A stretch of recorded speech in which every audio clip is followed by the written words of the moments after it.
100m 앞에 섬이 있었습니다. 하지만 아무도 몰랐습니다. 선장은 조타실에 없었고 항해사는 휴대전화를 보고 있었습니다.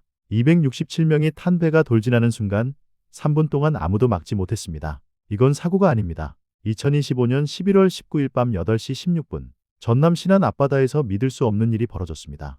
267명을 태운 26,000톤급 대형 여객선이 무인도를 정면으로 들이받았습니다. 선체 절반이 섬 위로 올라탔습니다. 뱃머리는 찌그러졌고 나뭇가지가 선체 틈새에 박혔습니다. 그런데 이상합니다. 잔잔한 바다였습니다. 날씨도 좋았습니다. 최신형 여객선이었고 항로는 익숙한 구간이었습니다. 그럼에도 배는 섬을 향해 돌진했습니다. 왜일까요? 오늘 우리가 파헤쳐야 할 건 단순한 사고가 아닙니다. 267명의 목숨 위에서 벌어진 직무유기와 안전불감증, 그리고 우연치고는 너무 많은 의문들입니다. 지금부터 하나씩 짚어보겠습니다. 잠깐만요. 이 영상이 단순한 뉴스 요약이 아니라는 걸 느끼셨다면 지금 화면을 한번 눌러주세요.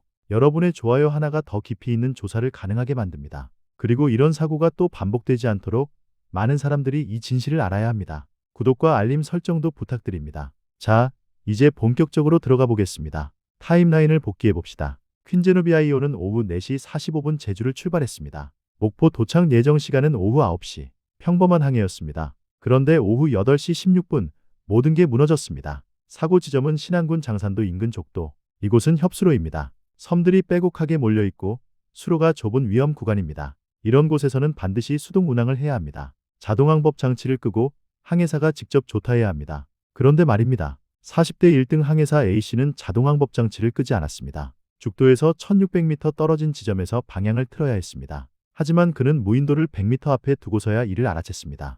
왜 늦었을까요? 그는 휴대전화로 네이버 뉴스를 검색하고 있었습니다. 단 5초의 한눈 팔기가 267명의 목숨을 위협했습니다. 더 기가 막힌 건 그의 말이 바뀌었다는 겁니다. 처음엔 이렇게 말했습니다. 조타기가 고장났다. 배가 말을 듣지 않았다. 하지만 해경의 추궁이 이어지자 진술을 바꿨습니다. 휴대전화를 보다가 변침 시점을 놓쳤다. 여러분, 이게 실수일까요? 아니면 책임 회피를 위한 거짓말일까요?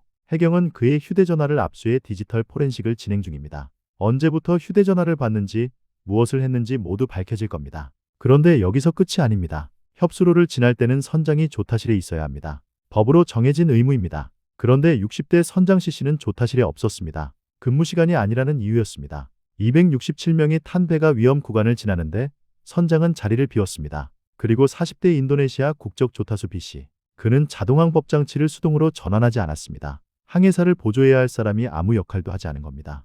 해경은 항해사와 조타수를 긴급 체포했습니다. 선장도 불구속 입건했습니다. 하지만 여기서 더 큰 의문이 생깁니다. 바로 VTS 해상교통관제센터입니다. 이 배는 주항로에서 2.9km나 벗어났습니다. 3분 동안 항로를 이탈한 채 무인도를 향해 돌진했습니다. 그런데 VTS는 아무것도 감지하지 못했습니다. 관제사는 여객선이 직접 신고하고 나서야 사고를 알았습니다. 김성윤 목포광역해상교통관제센터장은 이렇게 말했습니다. 미흡한 점이 있는 것 같다. 관제 책임은 수사를 통해 밝혀질 것이다. 미흡한 점. 3분 동안 2.9km 이탈한 배를 놓쳤는데 미흡한 점이라고요?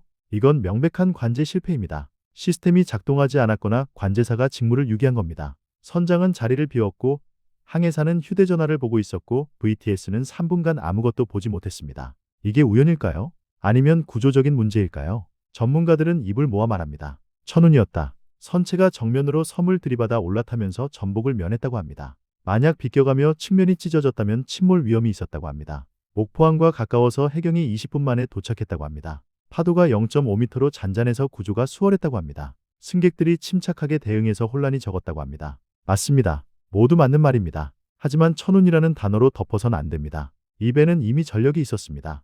2021년 12월 취역 당시 이름은 비욘드 트러스트호였습니다. 인천과 제주를 오가던 이 배는 1년간 엔진 고장 등 5차례나 결함이 발생했습니다. 장기 결항이 이어졌고 논란이 일었습니다. 그러다 선사가 바뀌면서 이름이 퀸제노비아이오로 변경됐습니다. 항로도 목포, 제주로 바뀌었습니다. 문제의 배가 그냥 이름만 바꿔서 다시 운항한 겁니다. 사고 당시 뱃머리는 심하게 찌그러졌습니다. 나뭇가지가 선체 틈새에 박혀 있었습니다. 벌어진 구멍 사이로 안쪽이 보일 듯 말 듯했습니다. 이게 바로 267명이 겪은 충격의 증거입니다. 그런데 더 충격적인 건 따로 있습니다. 승무원들은 우왕좌왕했습니다. 안내방송조차 하지 않았습니다. 승객들은 스스로 구명조끼를 입고 서로를 일으켜 세우며 질서정연하게 대피했습니다. 11년 전 세월호의 기억이 있었기 때문입니다. 시민들이 스스로를 구한 겁니다. 이게 정상입니까? 승무원은 무엇을 했습니까? 선사는 안전교육을 제대로 시켰습니까?